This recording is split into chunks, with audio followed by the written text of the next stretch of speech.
Hello, everyone. My name is Alina Khan, and I'm joined by Sabrina Matesko, Hannah White, and Erica Bosman. Our presentation today will cover what we have found so far in our research. Our research is looking at what is the lived experience of survivors of domestic violence with disabilities. This topic is important to review because the current literature emphasizes that individuals with disabilities have an increased risk of intimate partner violence. Many life circumstances for individuals with disabilities, such as reduced community inclusion and a deeper dependence on their partner for assistance with daily needs, may increase their vulnerability to victimization. The higher rates of violence against individuals with disabilities is linked to negative health effects, which contributes to occupational deprivation. Occupational therapy can be crucial for improving or educating on skills needed to take care of oneself or participate in the community. This is a video for our audience to help explain the topic further and show a human perspective around the issue.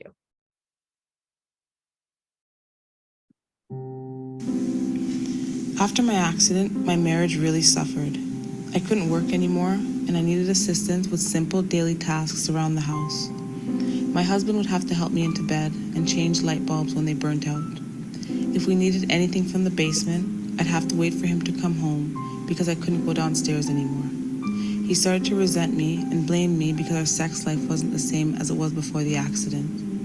He did so much for me that I started to blame myself for his unhappiness. He would tell me that I was ugly and that I would never be sexy to him again, and I began to believe him. I didn't feel like myself anymore. Soon after, he started to push and shove me. When I would scream at him to stop, it only got worse, to the point where I had to go to emergency. Sometimes he would move my computer and cell phone to the top of the bookshelf where I wouldn't be able to reach them, and he'd leave them there for days. Research question. So the general question within our literature is, what is the lived experience of survivors with domestic violence with disabilities? Our inclusion criteria included research participants that were aged 18 to 99 years old, the lived experience / qualitative data from a survivor, the survivor has a disability, and the article has to be related to domestic violence. Exclusion criteria included articles that focused on children or adolescents, articles that were not in English, articles older than 10 years, any article that contained lived experience / qualitative data from someone other than the perspective of a survivor, no mention of a disability, not related to domestic violence, and not peer-reviewed. The literature screening process. So the process of searching the literature was tedious as we had to figure out what the search terms and inclusion criteria which ones would yield the most results. We had to constantly revisit our inclusion and exclusion criteria to ensure that the articles we were searching for were the most relevant and up-to-date sources that directly related to our research. Our successes included finding an abundance of qualitative articles that discuss the lived experience of individuals with disabilities who were domestic violence survivors, and we were unified on our topic early on in the search, which allowed us to create and use our search terms quickly. Some difficulties that we came across were when we utilized our search terms through various databases, we ended up with a large number of irrelevant results that discussed other topics not pertaining to our research. We were limited to only a few databases that had research on our topic, and there were limited articles that connected OT to this population. The databases we used were CINAHL, PsycInfo, and Web of Science, and the total results was 524 articles after searching the literature. So the screening process. The screening process was pretty elaborate but we used Zotero and Google Sheets, and that was very helpful. We went through 2 different rounds of screening processes, although we first went through and deduplicated some articles that were both in the 3 different databases. We first created the 3 folders to put the articles in for our final databases and used our key terms and exclusion criteria to determine those. After we deduplicated, we got to around 400 articles. We then put them into a Google Sheet to further screen it. After the first round of screening, we had 28, including or not including our reliability screenings. With it would be 34.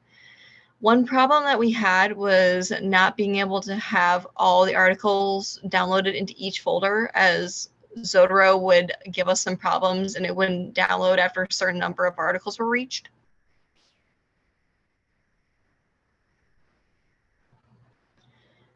So some preliminary findings was that early thoughts about the results was that there was a significant amount of literature that captured the lived experience of individuals with disabilities who have experienced domestic abuse.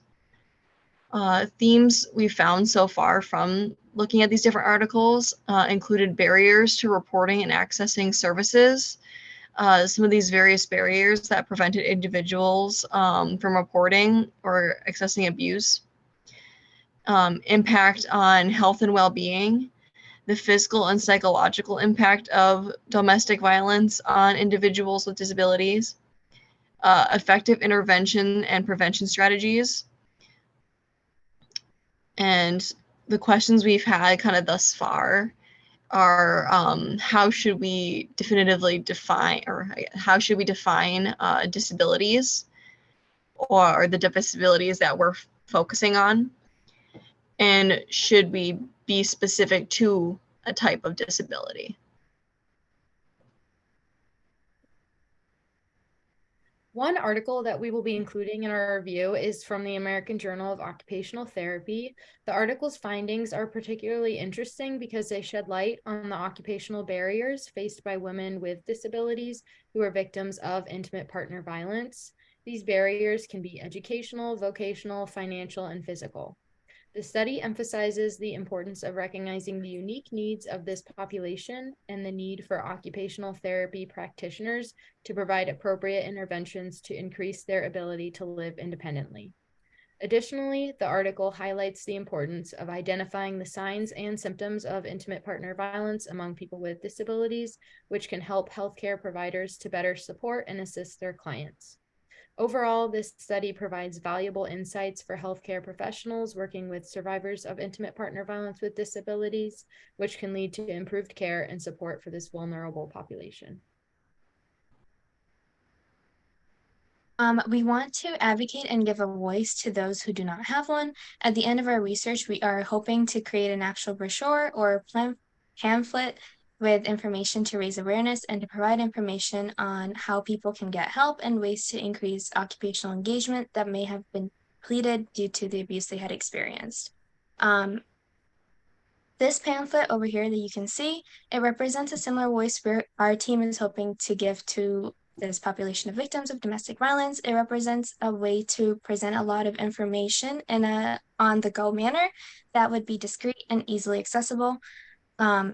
We really want to provide our pamphlets in places where individuals are alone and not with their partners. So some places that we're thinking of currently are OBGYN clinics, primary care settings, Planned Parenthood, and local women's shelters. These are references. And thank you for listening.